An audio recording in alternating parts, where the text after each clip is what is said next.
பித்ரு யஜ்ஞம். நமக்கு தெரியும் பித்ருக்கள்னா முன்னோர்கள், பெற்றோர்கள். இந்த இடத்துல பித்ருக்கள் என்பதை நம்மை பெற்ற தாய் தந்தை, பயாலஜிக்கல் ஃபாதர் அண்ட் மதர் என்று மாத்திரம் எடுத்துக்கொள்ளாமல் நமது இந்த உலகத்து முழுக்க இருக்கிற முன்னோர், மகாத்மா காந்தி கூட நமக்கு பித்ரு தான், விவேகானந்தர் கூட நமக்கு பித்ரு தான். அப்படி எடுத்துக்கலாம். இந்த உலகத்திற்கு வழிகாட்டி சென்றவர்கள் எல்லோரும் நமக்கு பித்ருக்கள் தான். அந்த நமது முன்னோர்களுக்கு நாம் செய்ய வேண்டிய கடமை என்று ஒன்று இருக்கிறது. பெற்றோரை பெரியோரை மதிப்பது என்று ஒன்று இருக்கிறது. இது நாம் செய்ய வேண்டிய அடிப்படை கடமை என்று சொல்கிறார்கள். அம்மாவும் அப்பாவையும் தெய்வமாக கொண்டாடுகிற ஒரு நாடு. அன்னையும் பிதாவும் முன்னறி தெய்வம் என்று சொல்கிறோம்.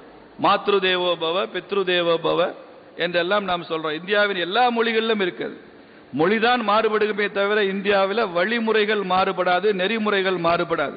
அம்மா அப்பா தெய்வம்னா தமிழ்லையும் தெய்வம் தான், தெலுங்குலையும் அம்மா அப்பா தெய்வம் தான், மராத்திலையும் அப்பா அம்மா தெய்வம் தான், ஹிந்திலையும் அப்பா அம்மா தெய்வம் தான், சமஸ்கிருதத்திலையும் அப்பா அம்மா தெய்வம் தான். அரபு மொழியில் அப்பா அம்மா தெய்வம் இல்லை, இங்கிலீஷில் அப்பா அம்மா தெய்வம் இல்லை. ஏனென்றால் அவையெல்லாம் வேற வகையான சிந்தனை, வேற தியாலஜி. இந்தியாவில் தோன்றிய அத்துணை மொழிகளிலும் அம்மா அப்பா தெய்வம் தான். அப்போ இதெல்லாம் value system, they carry the same value system. அதன்படியாக இங்கே பித்ருக்களுக்கு ஒரு மரியாதை இருக்கு. நம்ம எல்லாருடைய முன்னோர்களும் இந்த ரூம்ல, இந்த ஹாலில் தான் இருக்காங்க. அம்மா, அவங்க தாத்தா, பாட்டி, பூட்டன், ஒரு 15 தலைமுறை இருந்தா கூட இந்த ஹாலில் தான் இருக்காங்க. எங்கே இருக்காங்கன்னு கேட்டா என்ன பதில் சொல்லுவீங்க? நம்ம உடம்புல, நம்ம ஜீன்ல இருக்காங்க. ஒவ்வொருத்தருடைய ஜீன் ஸ்டடீஸ் நீங்க படித்தீங்கன்னா தெரியும். நமது முன்னோர்கள் மூலமாக தான் நமது ஜீன்கள் உருவாகி இருக்கிறது. இந்த முன்னோர்களுடைய ஜீன் எல்லாம் இப்போ என் தாத்தா பாட்டி எங்கே இருக்காங்கன்னா என் உடம்புக்குள்ள தான் இருக்காங்க. நான் கூட எனது மாணவர்களுக்கு சொல்லுவேன், இங்கே பாருடா, உங்கள் தாத்தா பாட்டி எல்லாரும் உடம்புல இருக்கிறாங்க.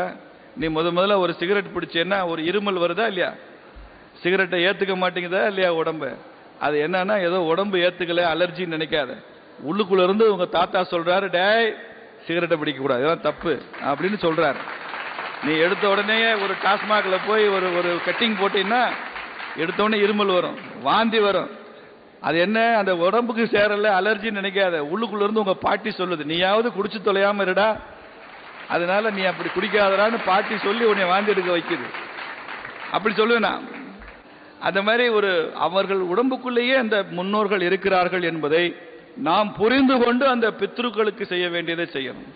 இது வெறும் சடங்காச்சாரம் மாத்திரமல்ல, இறந்து விட்ட முன்னோர்களுக்கு செய்வது மாத்திரமல்ல, உயிருடன் இருக்கிற பெற்றோர்கள் பெரியோர்களுக்கும் நாம் செய்ய வேண்டிய மரியாதையை, சேவையை, அதை செய்ய வேண்டும் என்பதுதான் பித்ருக்களுக்கு செய்கிற காரியம். நீங்க யக்ஷ பிரசன்னம்னு மகாபாரதத்தில் ஒரு இடம் வரும். யக்ஷன் அந்த நச்சு பொய்கையில தண்ணீர் குடித்து தர்மனை தவிர 4 தம்பிகளும் செத்து போறாங்க. பீமன் செத்து போறான், அர்ஜுனன் செத்து போறான், விஷ தண்ணீரை குடிச்சு. அப்ப தர்மன் போய் என்ன ஆச்சுன்னு பார்க்க போறப்போ அந்த யக்ஷன் அங்கே தோன்றான். உன் தம்பிகளை எல்லாம் திரும்ப உயிரோட கொடுத்துறேன், ஆனால் நான் கேட்பதற்கு நீ பதில் சொல்லணும் அப்படின்னு நூற்றுக்கணக்கான கேள்விகளை கேட்டுக்கொண்டே இருக்கிறான். விரைவாக பதில் சொல்லணும், குயிஸ் மாதிரி. அவன் கேளுன்னு சொல்லி கேட்கறதுக்கெல்லாம் பதில் சொல்றாரு தர்மன். அதுல திருப்தியாகி யக்ஷன் இறந்து விட்டவர்களை திரும்ப மீட்டு அனுப்புகிறான். அதான் யக்ஷ பிரசன்னம்னு கதை. அதுல 2 கேள்வி. இந்த உலகத்தை விட பெரிது எது தர்மா அப்படின்னு யக்ஷன் கேட்கிறான் தர்மன்ட்ட. இந்த உலகத்தை விட பெரியது எது? அதுக்கு தர்மன் ஒரு வினாடி கூட தாமதிக்காமல் பதில் சொல்றான், இந்த உலகத்தை விட பெரியவள் என் தாய் அப்படின்னு சொல்றான். ஒரு தாய் என்பவள் இந்த உலகத்தை விட பெரியவள். இந்த ஆகாயத்தை விட உயர்ந்தது எது தர்மா அப்படின்னு அடுத்த கேள்வி கேட்கிறார் யக்ஷன். அதுக்கு தர்மன் பதில் சொல்றான், இந்த ஆகாயத்தை விட பெரியவர் என் தந்தை அப்படின்னு சொல்றான். அப்போ ஒரு தாய் என்பவள் பூமியை விட பெரியவள், ஒரு தந்தை என்பவன் வானத்தை விட உயர்ந்தவன். இந்த எண்ணம் நமது பண்பாட்டில், பாரம்பரியத்தில், நமது ஆன்மீக மரபுகளில் இருக்கிறது. இந்திய ஞான மரபுகளில் இந்த எண்ணம் இருக்கு. அதனாலதான் இங்கே பித்ரு யஜ்ஞம் என்பது வலியுறுத்தப்பட்டிருக்கு. உங்களுக்கு தெரியும், ஷாஜஹான் ஒரு முகலாய மன்னன், அவனுடைய மகன் அவுரங்கசீப் ஆட்சிக்கு வந்துட்டு அப்பாவை தூக்கி ஜெயிலில் போட்டான். அது அந்த முகலாய ட்ரெடிஷன், அது நடந்து கொண்டே இருக்கும். அப்பனை கொண்டுட்டு தான் இங்கே ஆட்சிக்கு வருவான், அண்ணன் தம்பியை கொண்டுட்டு தான் இங்கே ஆட்சிக்கு வருவான். அது அந்த கண்ட்ரியோட ட்ரெடிஷன்.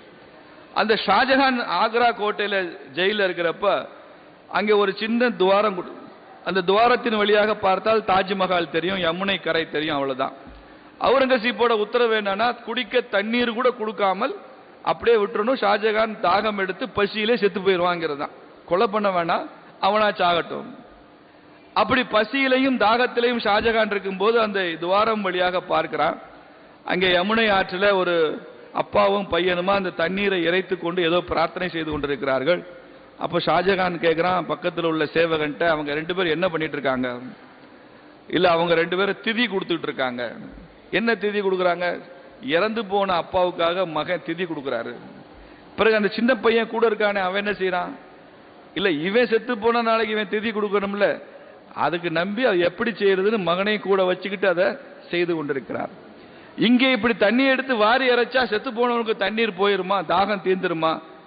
அதுக்கு அந்த சேவகன் சொல்றான், அதுதான் அவங்களுடைய நம்பிக்கை. இந்து ஆன்மீகத்தின் நம்பிக்கை இது. ராமாயணத்தில் ஜாபாலி கேட்ட கதை தான்.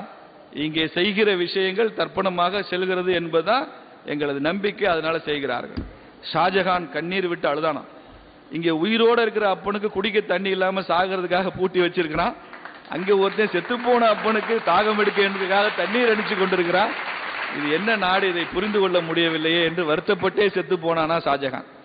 அப்படி பித்ரு எங்கேயும் வலியுறுத்தப்பட்டிருக்கிறது. நீங்க அந்த போதி கயா, புத்த கயாக்கெல்லாம் போனீங்கன்னா நமக்கெல்லாம் கண்களில் தண்ணீர் வரும் அளவிற்கு அங்கே செய்வாங்க. அப்பாவுக்கு ஒரு பிண்டம் தான் வைப்பான், அம்மாவுக்கு 32 பிண்டம் வைப்பான், தாய்க்கு மாத்திரம் 32 பிண்டம் சொல்லுவான். நீங்க அவன் சொல்வதையெல்லாம் தமிழ்ல மொழிபெயர்த்து புரிந்து கொண்டால் கண்ணீர் வரும்.